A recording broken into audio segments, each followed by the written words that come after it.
السلام عليكم ورحمة الله وبركاته. إن الحمد لله نحمده ونستعينه ونستغفره ونعوذ بالله من شرور أنفسنا ومن سيئات أعمالنا. من يهده الله فلا مضل له ومن يضلل فلا هادي له. أشهد أن لا إله إلا الله وحده لا شريك له وأشهد أن محمدا عبده ورسوله. يا أيها الذين آمنوا اتقوا الله حق تقاته ولا تموتن إلا وأنتم مسلمون.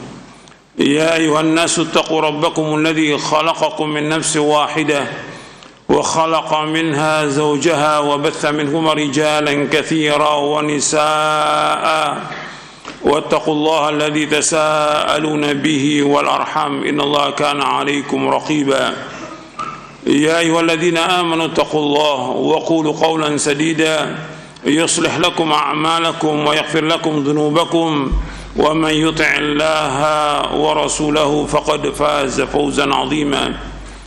أما بعد فإن أصدق الحديث كتاب الله وخير الهدي هدي محمد صلى الله عليه وعلى آله وسلم وشر الأمور محدثاتها وكل محدثة بدعة وكل بدعة ضلالة وكل ضلالة في النار. أما بعد أيها الإخوة أعزكم الله, kepada seluruh jamaah yang hadir di masjid ini, ikhwan dan akhwat yang mudah-mudahan dirahmati oleh Allah Ta'ala, dan kepada seluruh kaum muslimin dan muslimat yang mendengarkan kajian ini di mana saja berada, yang mudah-mudahan dirahmati oleh Allah Subhanahu wa taala. Alhamdulillah, kita bersyukur kepada Allah Subhanahu wa taala atas segala nikmatnya, nikmat iman, nikmat Islam, nikmat sehat, nikmat afiat, nikmat dijauhkan oleh Allah berbagai macam malapetaka.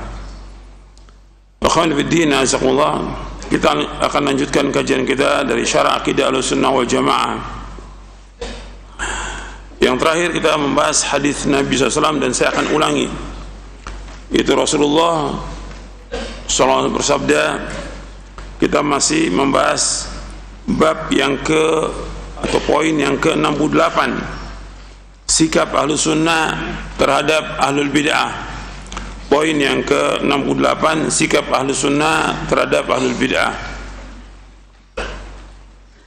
Rasulullah SAW bersabda, ma min nabiyyin ba'athahu Allahu fi ummatin qabli illa kana lahu, saya ulangi, ma min nabiyyin ba'athahu Allah min ummati ma min nabiyyin ba'athahu Allah fi ummatin qabli illa kana lahu min ummatihi hawariyun wa ashabun ya'khuduna bi sunnatihi wa yaqtaduna bi amrihi ثم إنا تخلف من بعدهم خلوف يقولون ما لا يفعلون ويفعلون ما لا يؤمرون فمن جاهدهم بيده فهو مؤمن ومن جاهدهم بلسانه فهو مؤمن ومن جاهدهم بقلبه فهو مؤمن وليس وراء ذلك من الإيمان حبة خردل. Kata Rasulullah SAW, tidak ada seorang nabi pun yang diutus sebelumku kepada suatu umat melainkan ia memiliki hawariyun, pengikut yang setia, dan juga sahabat-sahabatnya dari umatnya yang senantiasa mengikuti sunnahnya dan mentaati apa yang menjadi perintahnya. Kemudian sesudah mereka akan muncul orang-orang yang selalu mengatakan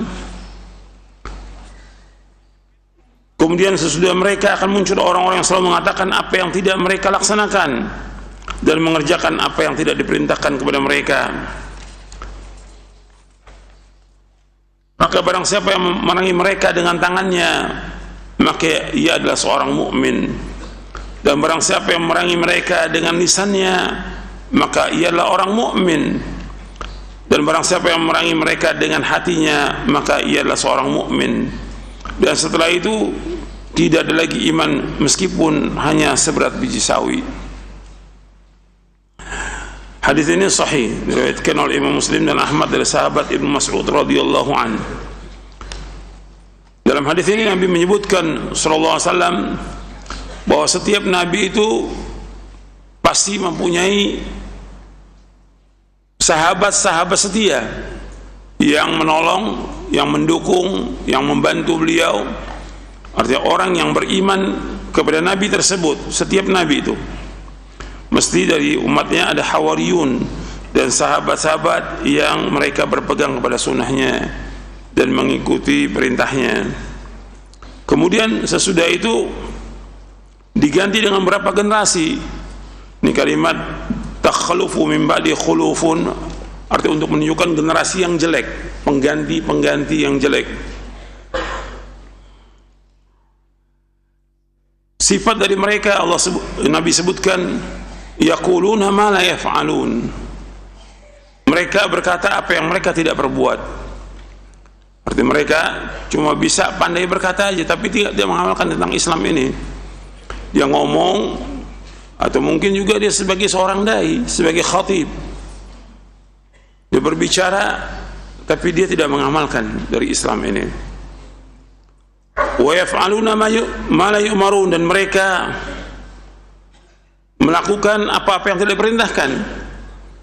Ini yang dijadikan dalil oleh para ulama tentang mereka mengerjakan apa-apa yang tidak diperintahkan Rasulullah.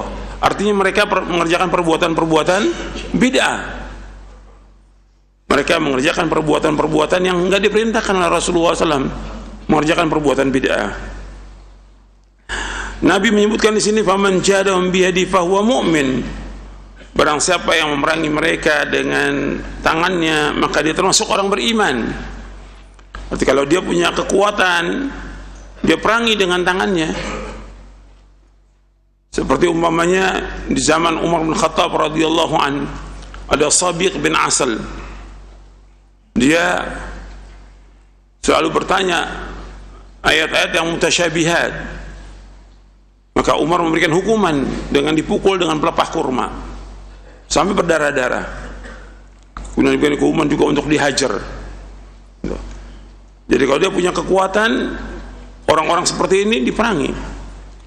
Seperti di zaman Ali bin Abi Thalib radhiyallahu an, ketika Khawarij itu mulai muncul, sebenarnya sudah ada bibitnya di zaman Utsman bin Affan radhiyallahu an. Bibitnya sudah ada. Sampai dikepung rumah Utsman bin Affan radhiyallahu an, sampai terbunuh Utsman bin Affan radhiyallahu an. Bibitnya sudah ada. Kemudian bertambah besar Khawarij ini di zaman Ali bin Abi Thalib. Dan mereka kumpul di Harura sampai ribuan orang, dan Ali sudah mengatakan bahwa mereka pasti akan memerangi. Betul, begitu mereka mulai memerangi, maka diperangi oleh Ali bin Abi Thalib radhiyallahu anhu. Dibunuh mereka semuanya.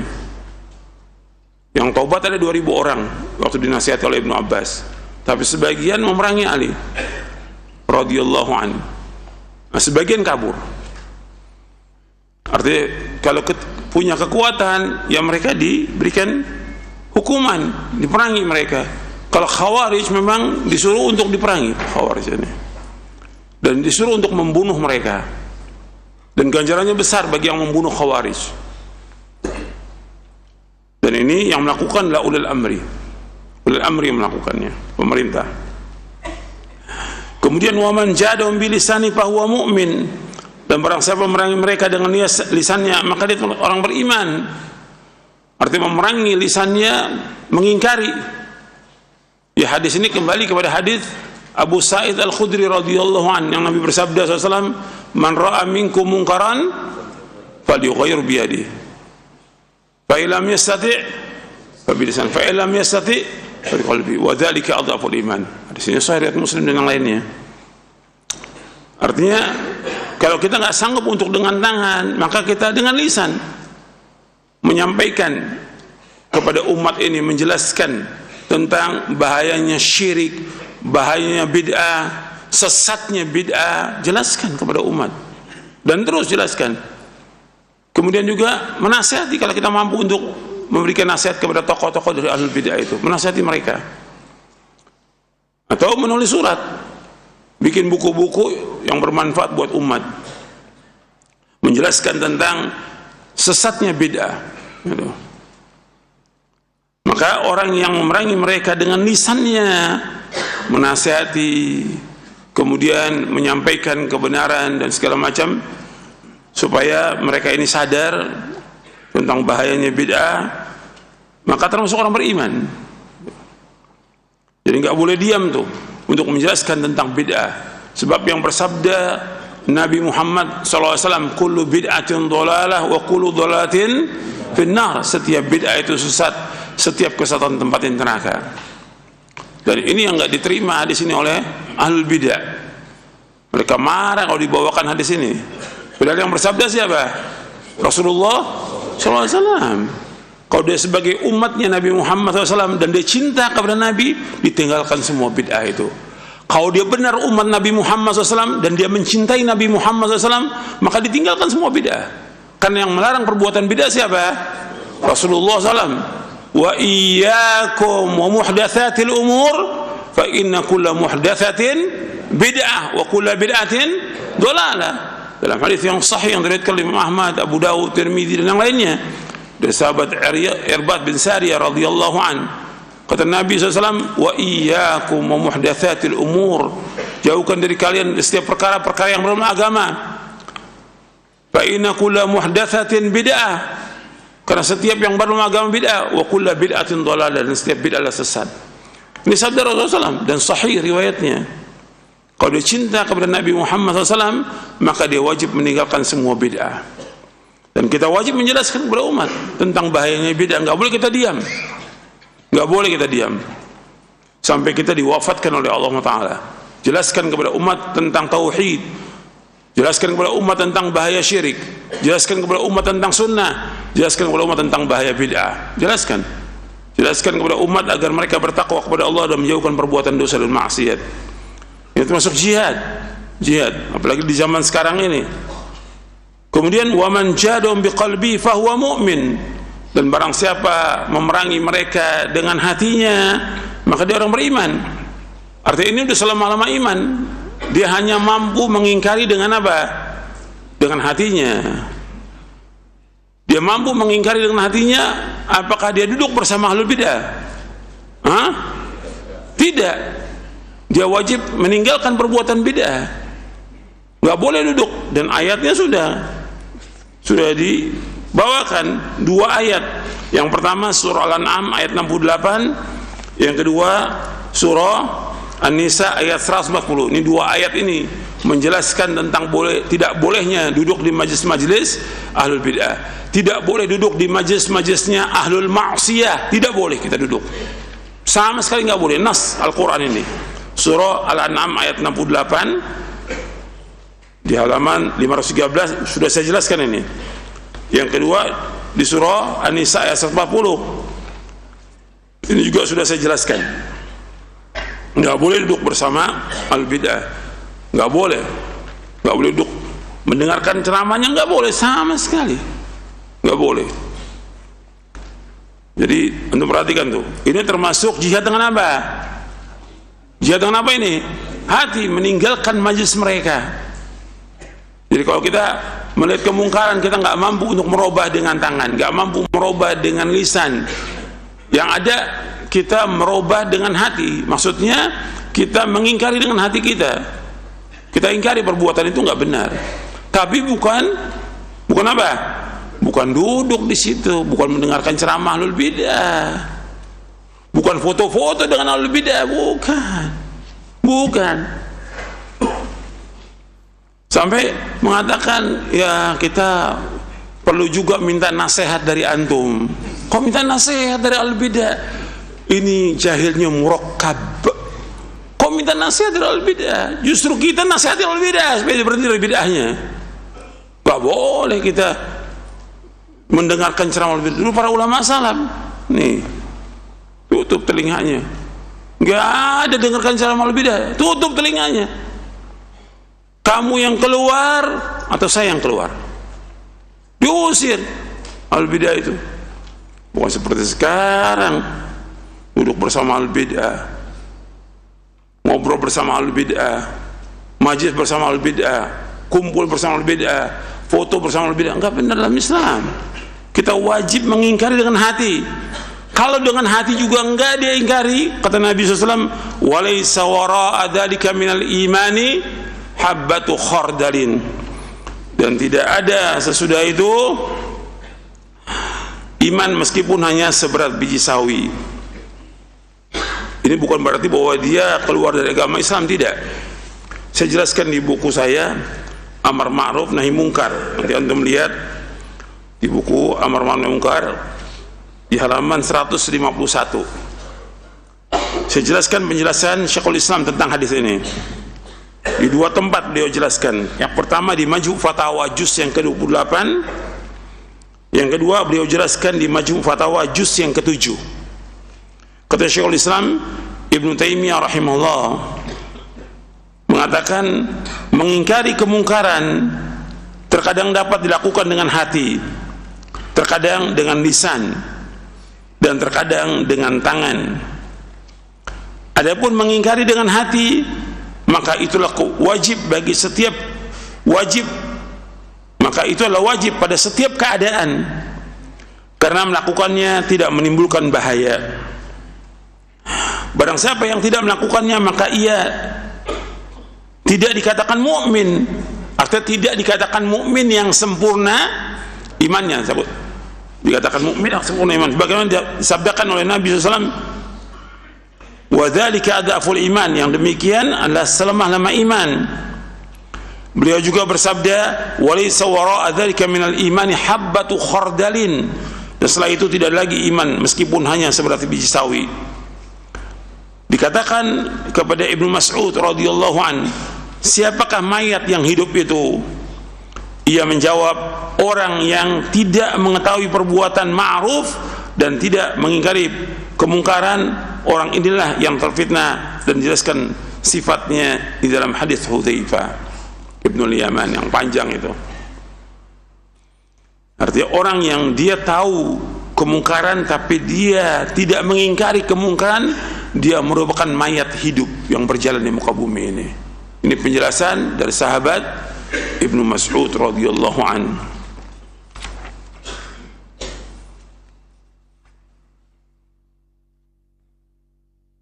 Kemudian ini di Majmu' Fatawa juz yang ke-28 di halaman 127. Kemudian di Majmu' Fatawa di juz yang ke-7 di halaman 428, kata Syekhul Islam Ibnu Taimiyah rahimahullah, beliau berkata, sesungguhnya maksud dari hadis ini tidak tinggal sesudah batas pengingkaran dengan hati sesuatu yang dikatakan sebagai iman sampai orang mukmin itu melakukannya, akan tapi mengingkari dengan hati merupakan batas terakhir dari keimanan. Bukanlah maksudnya bahwa barang siapa yang tidak mengingkari hal itu tidak memiliki iman sama sekali.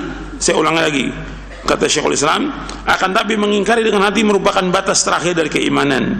Bukanlah maksudnya bahwa barang siapa yang tidak mengingkari hal itu dia tidak memiliki iman sama sekali. Tidak demikian. Oleh karena itu Rasulullah SAW bersabda, tidak ada sesudah itu. Maka beliau menjadikan orang yang beriman 3 tingkatan. Masing-masing di antara mereka telah melakukan keimanan yang wajib atasnya. Akan tapi yang pertama mengingkari dengan tangan, tatkala ia yang lebih mampu di antara mereka, maka wajib atasnya, lebih sempurna dari apa yang wajib atas yang kedua, mengingkari dengan lisan. Dan apa yang wajib atas yang kedua lebih sempurna daripada apa yang wajib dari yang terakhir.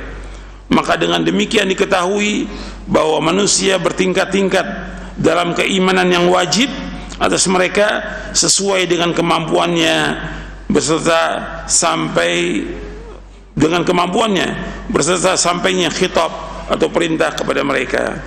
Ini di Majmu' Fatawa di juz yang ke-7 halaman 428. Orang yang tidak mengingkari kemungkaran dengan hatinya adalah orang yang terfitnah. Perumpamaannya adalah seperti orang yang hidup tetapi pada hakikatnya mati hatinya. Dia hidup tapi mati hatinya, karena dia tidak mengingkari. Maka seorang mukmin itu wajib mengingkari kemungkaran Kalau kita mengingkari dengan hati, itu manfaatnya sangat besar. Saya bawakan hadis dalam di buku Amar Ma'ruf Nahi Munkar ini. Diriwayatkan dari Hudzaifah radhiyallahu an,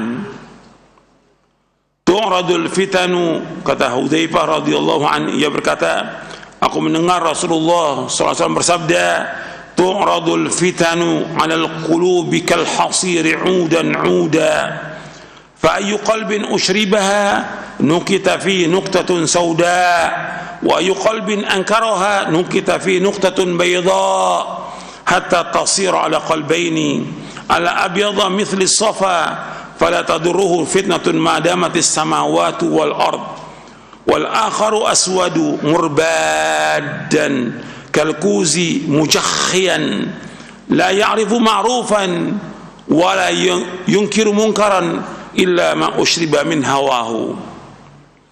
Rasulullah sallallahu alaihi wasallam bersabda, fitnah-fitnah itu menempel di hati manusia ini seperti tikar yang dianyam, sehelai demi sehelai, sebatang demi sebatang. Hati siapa yang mencintainya, niscaya timbul bercak atau nokta hitam dalam hatinya. Dan hati yang mengingkarinya, artinya menolak fitnah tersebut, niscaya hatinya akan tetap putih cemerlang. Sehingga hati itu menjadi dua. Yang pertama, yaitu hati yang putih seperti batu yang halus lagi licin, tidak terfitnah, yang tidak ada fitnah yang membahayakannya selama masih ada langit dan bumi. Dan satu lagi, yaitu hati yang hitam legam bagaikan belanga yang tertelungkup, seperti belanga atau apa, tempat yang besar itu yang tertelungkup, tidak mengetahui yang ma'ruf, itu kebaikan, dan tidak mengingkari kemungkaran kecuali yang dicintai oleh hawa nafsunya. Hadis ini sahih, diriwayatkan oleh Imam Muslim. Jadi setiap hati manusia itu setiap hari mesti terkena fitnah. Hati manusia setiap hari, sehelai demi sehelai, sebatang demi sebatang, seperti tikar yang dianyam. Ini sabda Nabi SAW. Hati yang mencintainya, maka timbul hati yang mencintai apa? Mencintai kemungkaran, mencintai fitnah, maka ditulis di hatinya nokta hitam, diberikan nokta hitam, bercak-bercak hitam dalam hatinya. Tapi hati yang mengingkari kemungkaran, mengingkari fitnah, dia akan tetap putih cemerlang, sehingga hati itu menjadi dua. Hati yang putih seperti batu yang halus lagi licin, tidak ada fitnah yang membahayakannya selama masih ada langit dan bumi. Tapi yang satu lagi, hati yang hitam legam, bagaikan belanga yang tertelungkup. Dia tidak mengetahui lagi yang ma'ruf dan tidak mengingkari kemungkaran kecuali yang dicintai oleh hawa nafsunya. Ini kalau sudah seperti ini, ia tambah lemah imannya dia. Karena sudah tahu dia itu mungkar, tapi dia tidak ingkari. Jadi hatinya lemah. Maka antum perhatikan tuh, orang kalau sudah tidak mengingkari perbuatan dosa dan maksiat, maka tambah lama hatinya tambah hitam. Lama-kelamaan dia nggak akan mengenal lagi yang mana yang ma'ruf, yang mana yang mungkar. Maka itu hati-hati itu. Apakah itu perbuatan bid'ah atau itu perbuatan maksiat, apalagi perbuatan syirik. Dia wajib mengenal itu dan wajib mengingkarinya. Kalau tidak, maka akan merusak hatinya dia. Makanya ini berat, masalah hati ini masalah penting dalam agama, pokok dari semuanya. Amal kita diterima tergantung daripada hati kita. Maka perhatian Islam kepada hati ini luar biasa. Sebab hati ini rajanya dalam tubuh manusia. Ketika raja ini baik, seluruh tubuhnya baik. Ketika raja ini jelek, seluruh tubuhnya jelek. Ala inna fil jasadi mudghah, idza salahat salaha al-jasadu kulluhu wa idza fasadat fasada al-jasadu kulluhu. Ketahuilah, di dalam hati itu segumpal daging. Kalau daging ini baik, baik seluruh tubuhnya. Kalau daging ini jelek, jelek seluruh tubuhnya. Hadis ini sahih riwayat Bukhari dan Muslim. Jadi antum perhatikan tuh. Masalah ini bukan masalah kecil. Kalau kita sudah dibilang wajib mengingkari kemungkaran, wajib ingkari kemungkaran. Jadi kata Nabi SAW, paling minimal itu hati. Hati ini harus mengingkari. Nggak bisa diam. Umpamanya di tempat itu ada khamar, diedarkan khamar, nggak boleh duduk dia di situ. Meskipun yang minum khamar atasannya. Kan ada orang-orang yang kerja di perusahaan asing, ada nggak? Ada banyak kaum muslimin di perusahaan asing. Kadang-kadang disuruh nemenin dia atasannya. Ada khamar, nggak boleh duduk situ dia. Tidak boleh. Itu ada hadis Nabi. Nabi bersabda SAW, "Man kana yu'minu billahi wal yawmil akhir fala yajlis ala ma'idatin yudaru 'alaiha al-khamr." Kata Nabi, "Man kana yu'minu billahi wal yawmil akhir fala yajlis ala ma'idatin yudaru 'alaiha al-khamr." Nabi bersabda, barang siapa yang beriman kepada Allah dan hari akhir, maka enggak boleh duduk di atas meja yang dihidangkan padanya khamr. Hadis ini hasan riwayat Imam Tirmidzi. Jadi hukumnya haram kita duduk di tempat yang di situ diedarkan khamr. Ini khamr jelas-jelas maksiat. Apalagi di situ diadakan bid'ah di tempat itu, nggak boleh duduk di dalamnya bersama orang itu, nggak boleh. Banyak lagi yang lain. Setelah kita lanjutkan. Jadi demikian penjelasannya. Maksudnya dalam hadis ini tidak mengingkari, tidak ada lagi iman seberat biji sawi. Bukan berarti dia keluar dari Islam, bukan dia kafir, tidak. Ini udah yang paling lemah sudah. Artinya imannya dia tidak sempurna, gitu. Dan semakin hari semakin lemah, gitu. Kan banyak udah orang-orang Islam yang tidak mengingkari kemungkaran, tidak, tambah lemah, sehingga dia tidak tahu tentang yang mana yang ma'ruf, yang mana yang mungkar. Kemudian Rasulullah SAW bersabda, "Sayakunu fi akhir ummati unasun yuhadithunakum malam tasma'u antum wala abakum fa iyyakum wa iyyahum." Rasulullah SAW bersabda, "Sayakunu fi akhir ummati unasun yuhadithunakum ma lam tasma'u antum wala aba'ukum fa iyyakum wa iyyahum." Akan datang nanti di akhir umatku orang-orang berbicara kepada kalian apa-apa yang belum pernah kalian dengar. Begitu pula bapak-bapak kalian belum pernah mendengarnya pula. Maka hati-hatilah kalian terhadap mereka. Hadis ini sahih, diriwayatkan oleh Muslim dalam muqaddimah sahihnya. Jadi hati-hati dengan orang-orang yang menyampaikan kepada kalian yang nggak pernah dengar oleh kalian dan juga oleh bapak kita. Contoh, ya. Seperti mengatakan semua agama itu sama, semua agama itu baik. Belum pernah ada di zaman dulu orang ngomong seperti ini, belum pernah ada. Kita nggak pernah dengar yang seperti ini. Atau mengatakan Allah itu di mana-mana, belum pernah ada dari zaman sahabat, tabi'in, tabi'ut tabi'in, nggak pernah ada, tidak pernah ada. Mengatakan Allah di mana-mana nggak ada. Allah sudah menyebutkan jelas dalam Al-Quran, Ar-Rahmanu ala arsyistawa. Allah istiwa di atas arsy. Jelas nasnya, nggak sulit untuk memahaminya. Bahkan seorang budak pun ketika ditanya oleh Nabi SAW, "Aina Allah?" Di mana Allah? Fis sama. Allah di atas langit, di atas arsy. Seorang budak. Jadi hati-hati nih. Orang-orang yang, dan ini banyak sekarang ini yang seperti ini, nggak pernah kita dengar di zaman dulu, nggak ada. Sama seperti yang tadi itu. yaitu mengatakan semua agama sama, semua agama baik. Apa enggak dia baca Al-Quran, inna dina indallahil Islam? Apa dia enggak baca wa may yabtaghi ghayra al-islami dinan fala yuqbala minhu wa huwa fil akhirati khasirin? Barang siapa mencari agama selain Islam maka dia akan diterima, dan di akhirat dia termasuk orang yang merugi. Jelas nasnya.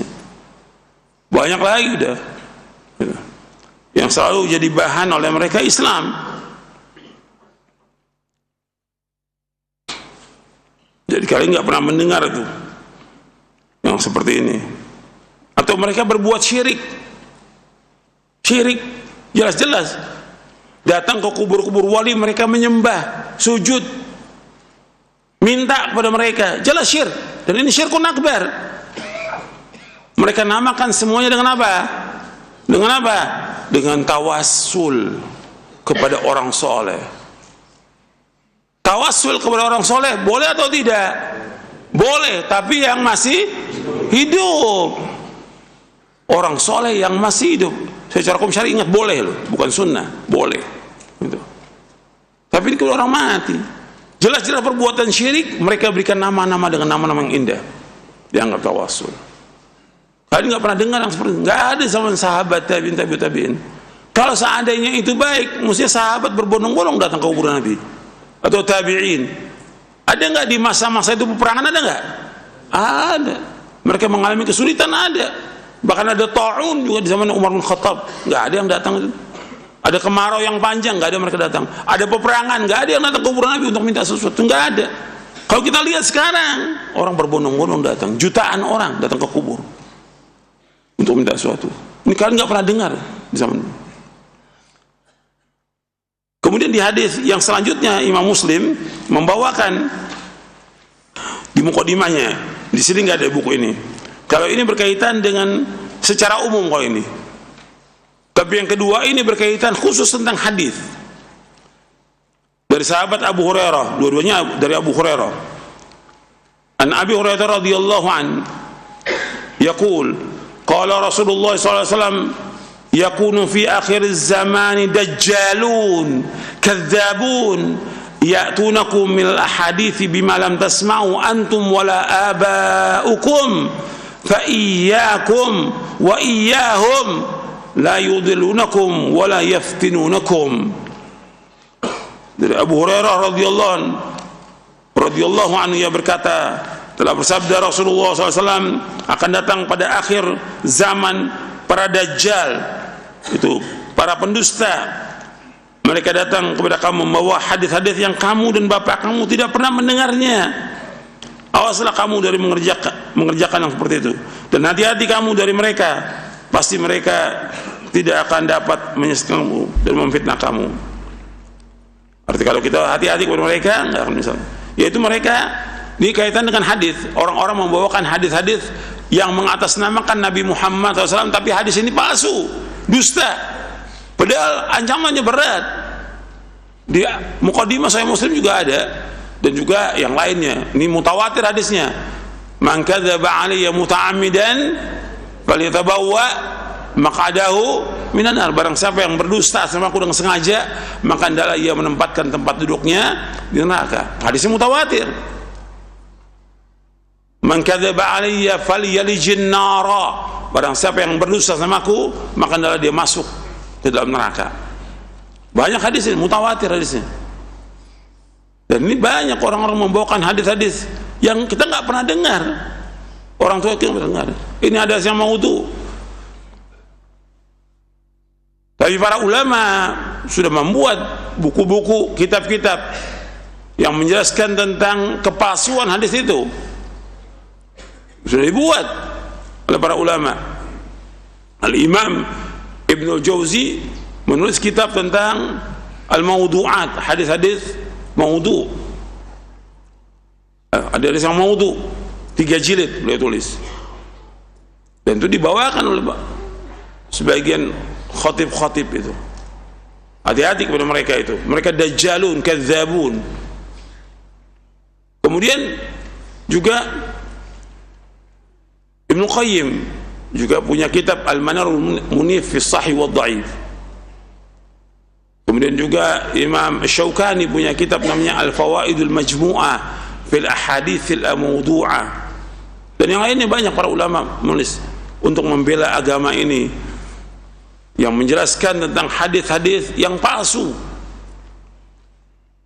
supaya umat ini tidak berdusta atas nama Nabi sallallahu alaihi wasallam. Karena orang yang menyampaikan, makanya kita sebagai dai ketika menyampaikan cek dulu hadisnya sahih atau tidak. Jangan asal menyampaikan. Tapi sekarang banyak dai yang nggak punya ilmu. Nggak punya ilmu. Karena nggak punya ilmu, yang paling gampang apa? Untuk disampaikan apa? Cerita, dongeng, gitu. Kalau nggak dongeng apa? Nangis. Karena apa? Nggak punya bahan. Nggak pernah baca kitab. Jadi kalau nggak dongeng, nangis. Itu senjatanya dia. Ini semua kebohongan ini. Nggak lama, yang seperti umurnya ini yang gini nggak lama. Gitu. Ketahuan nih, terbongkar dari kedustaannya itu. Bohong, nangisnya bohong, bawakan hadisnya bohong. Gitu. Ininya kadzab dajjal ini. Yang mengatakan demikian siapa? Rasulullah SAW. Kadzabuna dajjalun, mereka ini. Banyak yang seperti ini. Gak punya modal, mesti kalau dia ceramah nangis, nangis. Gitu. Itu modalnya. Yang gini dari zaman dulu ada, bukan baru sekarang. Dari zaman Imam Ahmad sudah ada yang gini. Jadi hati-hati itu, yang seperti ini. Dan orang yang menyampaikan hadis, dia tahu bahwa ini dhaif, disampaikan juga, maka dia termasuk salah seorang pendusta. Di Muqaddimah Sahih Muslim juga dibawakan, man haddatsa anni bi haditsin yura annahu kadzibun fahuwa ahadul kadzibaini. Barang siapa menyampaikan dariku satu hadis yang dia tahu bahwa itu dusta, hadis itu disampaikan juga, maka dia salah seorang pendusta. Dia berdusta di sini sama siapa? Rasulullah. Ancamannya apa? Neraka mutawatir. Jadi hati-hati antum tuh. Jangan menyampaikan hadis kalau antum tidak tahu. Cek dulu di kitab hadisnya. Sekarang ada lagi orang-orang yang seperti itu menyampaikan tanpa nggak tahu. Apa? Kopas itu, kopas itu loh.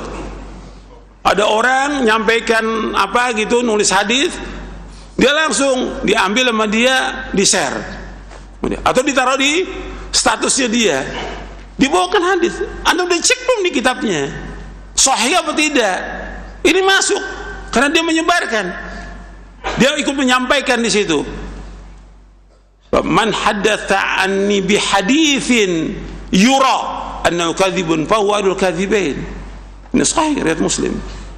Karena saya menyampaikan dariku satu hadis yang dia menyangka bahwa itu baik hadis itu. Ya, yang dia menyangka bahwa itu dusta. Dia tahu bahwa itu dusta, tapi disampaikan juga oleh dia. Maka dia termasuk salah seorang pendusta.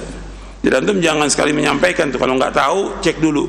Saya sering ingatkan juga para penuntut ilmu, para dai, kalau antum mau nukil dari orang, antum cek kitabnya benar apa tidak itu, di kitab apa, kemudian di juz berapa, halaman berapa, tahqiq siapa, itu ilmiah. Karena antum sebagai talibul ilm, hati-hati itu. Kalau enggak nanti termasuk salah seorang pendusta. Kemudian kita lanjutkan athar dari sahabat Umar bin Khattab radhiyallahu an. Beliau berkata, sayati unasun yujadlukum bi syubhatil Qur'an fakhudhuhum bis sunan fa inna ashabas sunan a'lamu bi kitabillah. Akan datang satu kaum yang menebat kalian dengan syubhat-syubhat dari Al-Quran, maka bantalah mereka dengan sunnah, karena orang yang berpegang dengan sunnah lebih tahu tentang kitab Allah. Yang dimaksud dengan syubhat di sini sahih riwayat Imam Ad-Darimi Al-Ajurri dalam kitabnya Syariah, dan juga Imam Ibn Battah dalam kitabnya Al-Ibana, dan juga Imam Al-Alikai dalam kitabnya Syarah Ushul I'tiqad Ahlussunnah wal Jamaah. Di sini sebutkan bahwa sayati unasun nanti akan datang beberapa kaum yujadilukum bi syubhatil Quran, mereka mendebat kalian dengan syubhat-syubhat dari Al-Quran. Fakhudhu bisunan, maka bantahlah mereka dengan sunnah. Fa inna ashabas sunan a'lam bi kitabillah, karena orang yang berpegang pada sunnah Nabi SAW lebih tahu tentang kitab Allah. Yang dimaksud dengan syubhat dalam athar tersebut adalah ayat-ayat yang mutasyabihat, karena di dalamnya, dalam Al-Quran tidak ada syubhat. Ini dalam catatan kaki dari Syarah Usul I'tiqad Ahlussunnah wal Jamaah. Jadi nanti ada orang-orang yang dia bawakan ayat-ayat, karena Ahlul Bidah itu dia nggak menguasai sunnah, tidak menguasai, mesti dibawakan ayat. Sama aja seperti Khawarij yang dibawakan ayat ketika mengkafirkan kaum muslimin. Ayat-ayat yang berkaitan dengan orang kafir dilimpahkan, ditujukan kepada orang mukmin, orang muslim. Itu biasanya demikian dari kalangan Ahlul Bidah. Karena Ahlul Bidah juga mereka banyak hafal Quran seperti Khawarij itu, tapi mereka enggak hafal sunnah. Quran iya, tapi sunnah enggak. Makanya kalau Ahlul Bidah Qurannya dia hafal, hadis enggak hafal. Makanya yang dibawakan hadis apa? Maudhu. Itu modalnya Ahlul Bidah apa? Hadis maudhu. Gitu. Dia hafal yang sahih sedikit aja, tapi yang banyak yang ada mereka itu yang maudhu. Nah, ketika kita bawakan tentang dalil sesuatu, maka mereka akan membantah kita dengan apa? Dengan syubhat. Arti maksudnya dengan ayat yang mutasyabihat. Maka kata Nabi, kata Umar, peganglah dengan sunnah. Karena orang yang mengikuti sunnah lebih tahu tentang kitab Allah. Jadi banyak ini yang seperti ini. Oleh karena itu Ahlus Sunnah memposisikan setiap pelaku bid'ah berbeda antara yang satu dengan yang lainnya. Mereka merasa kasihan kepada orang-orang awam yang mengerjakan bid'ah dan yang mengikutinya, mendoakan mereka agar mendapatkan hidayah dan mengharapkan mereka agar dapat mengikuti sunnah dan petunjuk, serta senantiasa menjelaskan kepada mereka tentang hal demikian itu sampai mereka bertaubat dari bid'ahnya, menghukumi mereka secara zahir dan menyerahkan hal yang rahasia selain zahir kepada Allah apabila perbuatan bid'ahnya bukan bid'ah yang menyebabkan pelakunya jatuh pada kekafiran. Di dalam kitab Al-Wajiz fi Aqidatus Salafus Saleh. Itu perhatikan, Ahlus Sunnah memposisikan setiap pelaku bid'ah antara satu dengan yang lainnya berbeda. Saya ulangi, Ahlus Sunnah memposisikan setiap pelaku bid'ah berbeda antara satu dengan yang lainnya. Ahlus Sunnah itu kasihan kepada orang yang mengerjakan bid'ah. Jadi perhatikan tuh, orang Ahlus Sunnah itu sangat kasihan kepada mereka. Kata Syekhul Islam, Ahlus Sunnah itu a'lamun nas wa arhamun nas. Jadi Ahlus Sunnah itu orang yang paling tahu tentang Quran Sunnah, dan dia paling sayang kepada manusia. Jadi ketika ada orang berbuat bid'ah, kita sebagai orang yang beriman kasihan dengan dia. Kalau yang berbuat bid'ah orang tua kita, masa kita musuhin dia? Kita kasihan dengan orang ini, atau saudara kita yang berbuat bid'ah, atau keluarga kita kasihan. Yang kedua, di sini disebutkan, itu yang pertama, kasihan dengan mereka. Yang kedua, mendoakan mereka agar mereka mendapatkan apa? Hidayah. Antum yang tinggal ketika orang tua antum dia tetap masih mengerjakan bid'ah, sudah diberikan nasihat, sudah diingatkan, tetap antum doakan dengan kebaikan, atau saudara atau keluarga. Kemudian yang ketiga, senantiasa menjelaskan kepada mereka tentang yang demikian sampai mereka bertaubat dari bid'ah. Maksudnya menjelaskan tentang sunnah dan tentang bahaya bid'ah. Terus gak boleh berhenti kita menjelaskan itu. Kemudian yang keempat, bahwa Al-Sunnah menghukumi secara zahir. Jadi kita yang zahir menilai mereka itu, zahirnya bid'ah, ya kita hukumi demikian. Selama bid'ahnya itu bukan yang menyebabkan kepada kekafiran. Ada bid'ah-bid'ah yang membawa kepada kekafiran, seperti Jahmiyah yang mereka mengingkari sifat-sifat Allah, mengenal nama dan sifat Allah. Maka dikatakan oleh para ulama, Al-Jahmiyah itu kuffar, Jahmiyah itu adalah kafir. Jadi para ulama itu dalam menetapkan itu sudah dilihat bagaimana sesatnya mereka, nggak sembarangan menuduh, tidak. Tapi mereka sudah lihat ini berbahaya dan ini mengeluarkan mereka dari agama Islam. Tapi mereka juga mendakwakan, tapi tetap mereka seperti itu.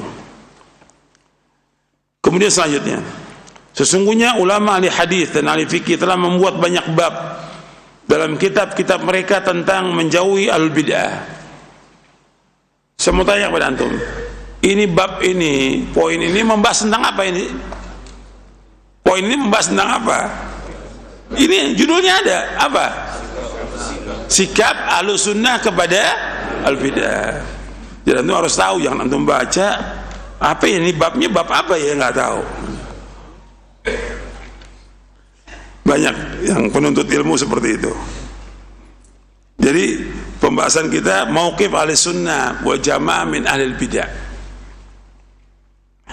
Jadi para imam ahli hadis dan ahli fikih telah membuat banyak bab dalam kitab-kitab mereka tentang menjauhi al-bid'ah, tentang sikap Ahlussunnah kepada al-bid'ah.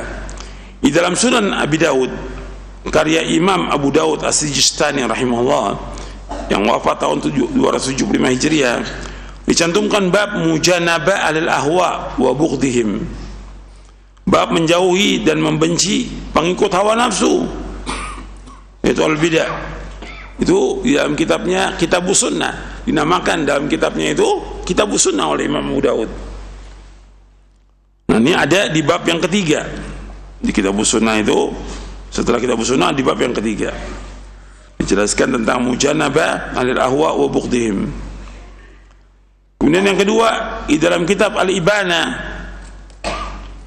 yang ditulis oleh Imam Ibn Battah Al-Uqbari yang wafat tahun 387 Hijriah, dicantumkan bab yaitu at-tahdhir min suhbati qaumin yumridunal quluba wa yufsidunal iman. Peringatan tidak bolehnya bergaul dengan kaum yang dapat membuat hati menjadi sakit dan merusak iman. Siapa maksudnya di sini? Ahlul bid'ah wal ahwa. Jadi nggak boleh kita berteman dengan mereka, nggak boleh bergaul dengan mereka, tidak boleh, karena mereka adalah kaum yang membuat hati ini menjadi sakit dan merusak iman dia.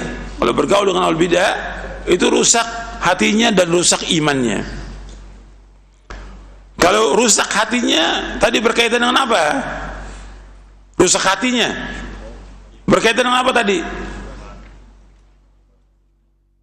Itu nggak paham.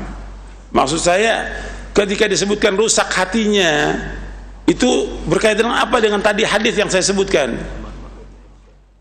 Artinya dia termasuk orang yang tidak mengingkari kemungkaran dengan hatinya.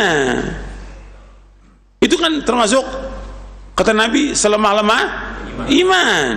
Udah paling lemah iman itu.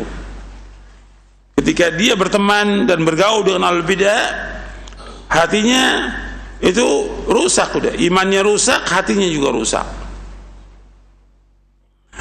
Yang ketiga, dalam kitab I'tiqad, ini karya Imam Al-Baihaqi rahimahullah yang wafat tahun 458 Hijriah, dicantumkan bab an-nahyu an mujalasati ahlul bid'ah, larangan berteman dan bergaul dengan ahlul bid'ah. Ini Imam Baihaqi mazhabnya mazhab Syafi'i. Dia punya kitab Sunan Al-Baihaqi, kemudian Sunan As-Saghir dan yang lainnya, banyak kitabnya. Kemudian yang keempat, di dalam kitab Syarh Sunnah oleh Imam Al-Baghawi. Kitab Syarh Sunnah banyak ini. Ini kitab Syarh Sunnah oleh Imam Al-Baghawi yang wafat tahun 516 Hijriah. Beliau dikenal dengan Muhyi Sunnah, yang menghidupkan sunnah, Imam Baghawi ini. Dia punya tafsir, dia punya kitab Syarh Sunnah. Bukan satu kitab ini, kitab Syarh Sunnah ini 20 jilid ya, Syarh Sunnah. Dicantumkan bab mujanabah alil ahwa, bab menjauhi pengikut hawa nafsu. Di dalam yang kelima, dalam kitab At-Targhib wa Tarhib karya Imam Al-Munziri rahimahullah yang wafat tahun 656 Hijriah, dicantumkan bab At-Tarhib min hubbil ashrar wa ahlil bid'ah, ancaman mencintai orang-orang yang melakukan kejelekan dan bid'ah. Ini bisa dilihat dalam kitab Sahih At-Targhib wa Tarhib di juz yang ketiga. Jadi nggak boleh itu berteman dengan ahlul bid'ah, nggak boleh. Yang keenam, di dalam kitab Al-Adhkar karya Imam An-Nawawi rahimahullah yang wafat tahun 676 Hijriah, dicantumkan bab At-Tabarri min ahlil awa wal bid'ah wal ma'asi, bab berlepas diri dari ahlul bid'ah dan pelaku maksiat. Di dalam kitab Al-Adhkar, kitab tentang zikir oleh Imam Nawawi, dimasukin tentang ini. Artinya kita berlepas diri dari ahlul bid'ah dan pelaku maksiat. Nanti bisa dilihat dalam kitab Sahih, Kitab Al-Adhkar wa Dha'ifuhu yang ditahqiq oleh Syekh Salim bin Eid Al-Hilali, juz yang kedua. Bahkan sebagian ulama menjadikan sebagai salah satu landasan dasar dalam mencari ilmu dengan judul bab larangan menerima atau menimba ilmu dari ahlul bidah. Nggak boleh kita belajar dengan ahlul bidah, nggak boleh menuntut ilmu dari ahlul bidah, nggak boleh. Nggak boleh mendengarkan ceramahnya ahlul bidah, tidak boleh sama sekali. Rasulullah SAW bersabda, inna min asyratis sa'a yultamasal ilmu indal asagir. Sesungguhnya di antara tanda-tanda hari kiamat adalah seorang menimba ilmu dari al-asagir. Hadis ini hasan, diriwayatkan oleh Imam Ibn Mubarak dalam kitabnya Az-Zuhud, Al-Alikai dalam Syarah Ushul I'tiqad Ahlussunnah wal Jamaah, Imam Ibn Abdul Bar dalam kitabnya Jami' Bainal Mufadli dari sahabat Abu Umayyah Al-Jumaizi radhiyallahu anhu. Ya, Rasulullah SAW bersabda di sini, inna min asyratis sa'a, sesungguhnya di antara tanda kiamat ayul tamasal ilmu indal asagir, yaitu menuntut ilmu, menimba ilmu dari al-asagir. Kata Imam Abdullah Ibn Mubarak rahimahullah, beliau menafsirkan kalimat al-asagir adalah ahlul bid'ah. Artinya nggak boleh kita nuntut ilmu kepada ahlul bid'ah, nggak boleh belajar kepada ahlul bid'ah, nggak boleh duduk dengan ahlul bid'ah, nggak boleh mendengarkan ceramahnya ahlul bid'ah, tidak boleh. Jadi antum jangan merasa pengen tahu ya ceramah-ceramahnya ahlul bid'ah, nggak boleh antum dengarkan sama sekali, nggak boleh. Jadi nuntut ilmu kepada mereka nggak boleh. Kemudian Syekh Albani juga menjelaskan tentang makna ini. Kata beliau dalam kitabnya Silsilah Hadits As-Sahihah, namanya di footnote-nya, di footnote 815. Al-asagir bisa juga maknanya orang-orang yang bodoh yang berbicara tentang Al-Quran Sunnah tanpa ilmu, tanpa pemahaman yang benar. Di dalam Silsilah Hadits As-Sahihah di hadis nomor 695. Artinya nggak boleh kita mendengarkan atau belajar dengan mereka. Kan banyak orang belajar dengan ahlul bidah ini, juga belajar dengan orang yang nggak punya ilmu. Tidak punya ilmu kita belajar sama mereka. Kan banyak yang seperti ini. Mereka ini ruwaibidah, orang-orang yang nggak punya ilmu sama sekali. Lebih bicara tentang masalah besar. Jadi antum jangan belajar. Ada orang yang dulunya di pondok yang menguasai ilmu, kemudian belajar lagi ke luar negeri. Kemudian sekarang berkecimpungnya di mana? Tentang politik. Antum jangan belajar orang ini, nggak ada manfaatnya. Kenapa? Yang lebih menguasai sekarang ini apanya? Politik, bukan ilmu agama. Udah hilang ilmu agamanya udah. Antum jangan belajar orang seperti ini. Dan ini banyak sekarang ini, nggak ada manfaatnya. lagi udah sibuk dengan dunia. Kita tadi punya ilmu, belajar di pondok, di Libya, ke Madinah atau ke Riyadh atau yang lain, pulang kemudian dia sibuk dengan dunia, hilang tuh ilmunya. Kan banyak yang seperti ini, udah sibuk dengan dunia, udah nggak ngisi lagi kajian, tidak lagi mengajar. Seandainya pun dia ngajarnya ceramah-ceramah aja, nggak ada isinya, nggak ada isinya. Jangan belajar yang seperti ini. Dan ini banyak yang seperti sekarang ini, udah sibuk dengan dunia, udah yang dibanggakan dunia. Dan biasanya orang-orang gitu satu-satu itu juga kenalnya dengan siapa? Kenalnya dengan ahlu dunia juga. Dengan siapa? Orang-orang kaya gitu. Maka bikin pengajian khusus untuk apa? Orang kaya. Nggak ada isinya tuh pengajian, nggak ada isinya, nggak ada manfaatnya sama sekali. Dalam Islam nggak boleh membedakan antara kajian orang miskin dan orang kaya, nggak boleh dalam Islam, tidak boleh sama sekali. Itu nas, ayat Al-Quran juga hadis Nabi SAW. Saya pernah bawakan itu, yang seperti ini. Jadi nggak boleh belajar. Jadi kita pilih itu. Dalam belajar itu kepada siapa? Orang yang betul-betul ilmunya rasikh, yang dalam ilmunya, yang kokoh ilmunya. Bukan orang yang asal-asal. Karena banyak yang ngaji-ngaji nggak ngerti bahasa Arab ceramah itu. Bawanya kitab saya lagi, syarah Aqidah Ahlussunnah wal Jamaah. Allahul musta'an. Kitab ini dibawa, ditunjukin orang awam. Dipikir orang, oh muridnya Ustadz Yazid, padahal dia nggak pernah belajar, nggak pernah duduk sama saya. Saya duduk cuma paling sekali dua kali. Sekarang dia bawa kitab ini, dia mengerti isinya tuh, betul dibacain, tapi dia nggak paham. Dibacain nih berapa lembar, satu lembar atau dua lembar dibacain, kemudian ngomong sendiri dia, ngomong kayak orang ngigo gitu. Apa aja dibawain sama dia. Ini kadzabun dajjalun yang seperti ini, pendusta, tukang bohong gitu. Banyak yang seperti ini sekarang ini. Atau pakai buku saya, Mulia dengan Manhaj Salaf, karena dagangan lagi rame nih dagangannya. Salaf itu dagangan sebagai bahan. Oh, udah bawa ya. Berarti nggak ngerti, nggak pernah belajar, nggak pernah duduk, nggak pernah paham juga tentang isinya. Ya, ini bahaya yang seperti ini. Mungkin dia belajar dulu. Belajar berapa tahun? 6 tahun belajarnya. Ini enggak. Berapa kali hadir sudah ngajar kitab itu.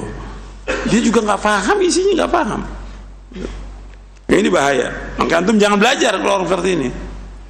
Meskipun ditulis titelnya, ya, LC langsung ceramah, apalagi MA, apalagi wah dia titel banyak deh udah. Allahul musta'an wa alaihi tuklan wa la haula wa la quwwata illa billah. Sekarang kita lanjutkan yang nasihat para ulama agar menjauhi al bid'ah.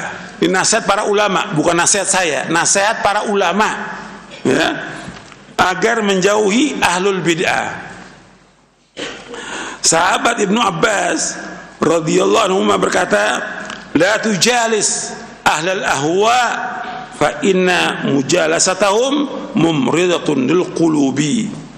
Janganlah engkau duduk bersama pengikut hawa nafsu, maksudnya al bid'ah, karena akan menyebabkan hatimu sakit. Dalam kitab Al-Ibana oleh Imam Ibn Battah Al-Ukhbari di juz yang kedua. Kemudian Imam Fudail bin Iyad rahimahullah yang wafat tahun 187 Hijriah, beliau berkata, man jalasa ma sahibi bid'atin fahdharhu wa man jalasa ma sahibil bid'ati lam yu'tal hikmah wa uhibbu an yakuna baini wa baina sahibi bid'atin husnun min hadidin. Hati-hatilah terhadap orang yang duduk bersama ahlu bid'ah. Ingat tuh, perhatikan, hati-hati kepada orang yang duduk. Apakah yang duduk itu orang awam? Yang berbahaya di sini yang siapa? Ustaz yang duduk dengan hati-hati itu. Ustaz yang duduk dengan bid'ah. Barang siapa yang duduk dengan bid'ah, maka ia tidak akan diberikan hikmah, nggak diberikan ilmu, nggak diberikan ilmu dia. Aku suka jika di antara aku dan pelaku bid'ah ada benteng dari besi. Bayangan tuh. Imam Fudail bin Iyad mengatakan, saya ingin ada benteng dari besi. Saya nggak mau ketemu dengan mereka, nggak mau duduk dengan mereka. Apa yang dibanggakan dengan bidah? Mereka ini orang-orang yang dimurkai oleh Allah, dimurkai oleh Rasulullah SAW. Kok kita temenin? Kok duduk? Apa yang dibanggakan dengan bidah? Nggak ada yang bisa dibanggakan dengan bidah. Nggak ada ilmunya. Mereka yang sudah jelas kata Nabi, mereka apa? Sesat. Kok menemani orang sesat? Meskipun dengan pakaian-pakaian mereka yang sepertinya ahlu ibadah dan segala macam, beda banyak ya seperti itu. Ini bisa antum lihat tentang perkataan Fudail bin Iyad rahimahullah dalam kitab Al-Ibana oleh Ibnu Battah Al-Uqbari, dan juga Syarh Sunnah oleh Imam Al-Barbahari, dan Syarh Usul I'tiqad Ahlussunnah wal Jamaah oleh Imam Al-Lika'i. Nanti anda bisa lihat.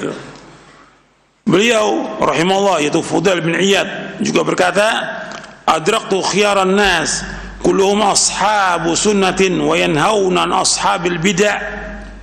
Aku mendapati orang-orang yang terbaik. Siapa orang yang terbaik? Para sahabat radhiyallahu ajma'in. Kemudian setelah itu para tabi'in. Semuanya adalah penjaga sunnah, dan mereka melarang bersahabat dengan orang-orang yang melakukan perbuatan bid'ah. Di dalam kitab Syarah Usul I'tiqad Ahlussunnah wal Jamaah. Kemudian Imam Hasan Al-Basri rahimahullah yang wafat tahun 110 Hijriah berkata, la tujalisu ahlal ahwa wa la tujadiluhum wa la tasma'u minhum. Janganlah kalian duduk dengan pengikut hawa nafsu, jangan berdebat dengan mereka, dan jangan mendengar perkataan mereka. Ini diriwayatkan oleh Imam Darimi dalam sunannya, Ibnu Battah Al-Uqbari dalam kitabnya Al-Ibana, dan juga Al-Lika'i dalam Syarh Usul I'tiqad Ahlussunnah wal Jamaah. Imam Hasan Al-Basri rahimahullah mengatakan, jangan kalian duduk bersama ahlul bidah. Jangan duduk. Jangan duduk. Jangan berdebat dengan mereka, karena khawatir nanti akan masuk syubhat mereka. Jadi boleh berdebat dengan siapa? Orang yang alim. Wala tasma'u minhum, jangan mendengar perkataan mereka. Artinya nggak boleh mendengar perkataan al-bidah, nggak boleh. Nggak boleh dengar ceramahnya al-bidah, nggak boleh. Dan antum jangan dengarin tuh ceramah-ceramahnya al-bidah. Kemudian Imam Yahya bin Katsir rahimahullah yang wafat tahun 132 Hijriah, beliau berkata, idza laqita sahiba bid'atin fi tariqin faqud fi ghairihi. Jika engkau bertemu dengan pelaku bidah di jalan, maka ambillah jalan yang lain. Lihat Al-Bidah wa Nahyu anha oleh Ibnu Battah, dan juga Syariah oleh Imam Al-Jurri, dan Syarah Usul I'tiqad Ahlussunnah wal Jamaah. Selanjutnya Imam Abu Kilabah Ar-Raqashi yang wafat tahun 104 Hijriah, dia berkata tentang al-bid'ah, la tujalisuhum wa la tukhalituhum fa innahu la amanu ay yaghmisukum fi dhalalatihim wa yulabbisu alaikum katsiran mimma ta'rifun. Jangan kalian duduk bersama mereka dengan ahlul ahwa wal bidah. Jangan bergaul dengan mereka, sebab aku khawatir mereka menjerumuskan kamu ke dalam kesesatan dan mengaburkan kepada kamu banyak dari hal yang apa-apa yang telah kalian ketahui. Di dalam kitab Al-Bidah wa Nahyu anha oleh Ibnu Battah, kemudian juga dalam kitab As-Sunnah oleh Imam Abdullah bin Imam Ahmad bin Hanbal, dan juga dalam kitab Asy-Syariah oleh Imam Al-Jurri dan yang lainnya. Kemudian selanjutnya, ketika dua orang pengikut hawa nafsu yang mendatangi Muhammad bin Sirin rahimahullah, seorang tabi'i yang wafat tahun 110 Hijriah, keduanya, ini kedua ahlul bidah ini, keduanya berkata kepada Imam Muhammad bin Sirin, aku akan menyampaikan kepadamu satu hadis. Beliau berkata tidak. Keduanya berkata, kami akan membacakan kepadamu satu ayat dari kedua. Beliau menjawab tidak.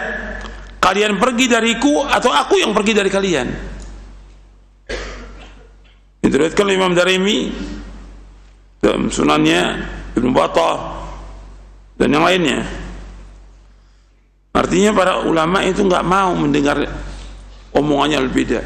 Meskipun dia bawakan hadis, betul dibawakan hadis Nabi, tapi ditambah dengan apa? Pemahaman mereka dengan ra'yunya, syubhat yang masuk, itu berbahaya buat kita.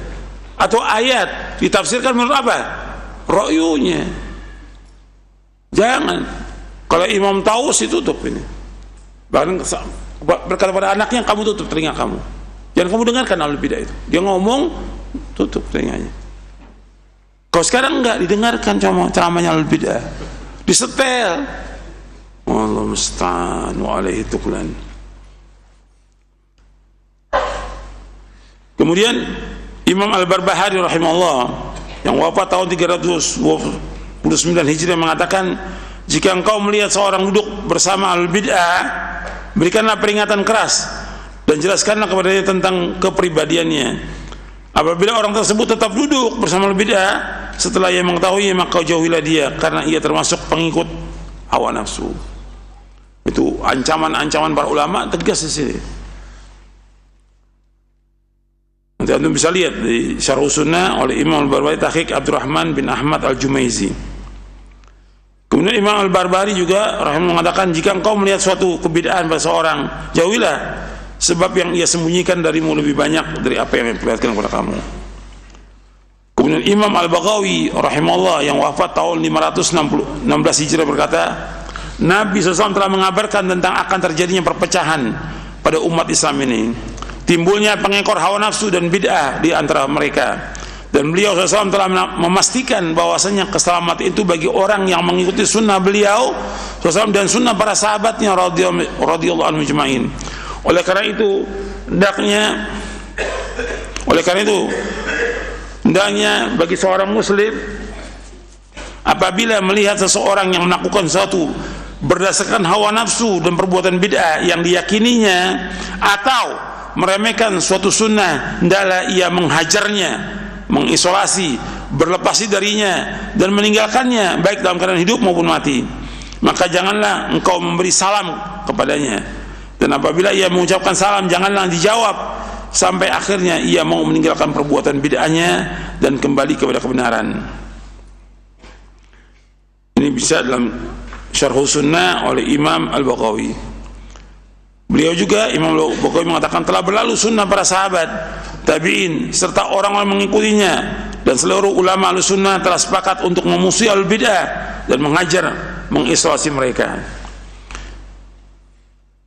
Imam Siddiq Hasan Khan rahimahullah yang wafat tahun 1307 Hijriah berkata, termasuk sunnah Nabi itu hajar, mengisolasi al-bid'ah, memisahkan dari diri mereka, meninggalkan debat kusir, meninggalkan bertengkar tentang masalah yang sudah jelas dalam Al-Quran dan Sunnah.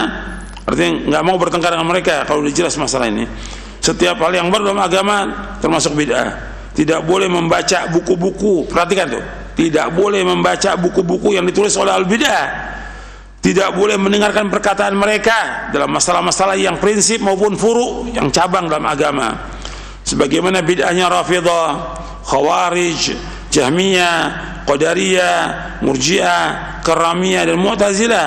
Semua firqah tersebut termasuk firqah golongan yang sesat, dan jalannya mereka adalah jalan yang bid'ah. Saya pikir itu yang bisa saya sampaikan, mudah-mudahan bermanfaat. Kurang lebihnya saya mohon maaf. Wassalamualaikum Muhammadin sallallahu alaihi wasallam, subhanakallah wa bihamdik, asyhadu an la ilaha illa anta astaghfiruka wa atubu ilaik. Assalamualaikum warahmatullahi wabarakatuh.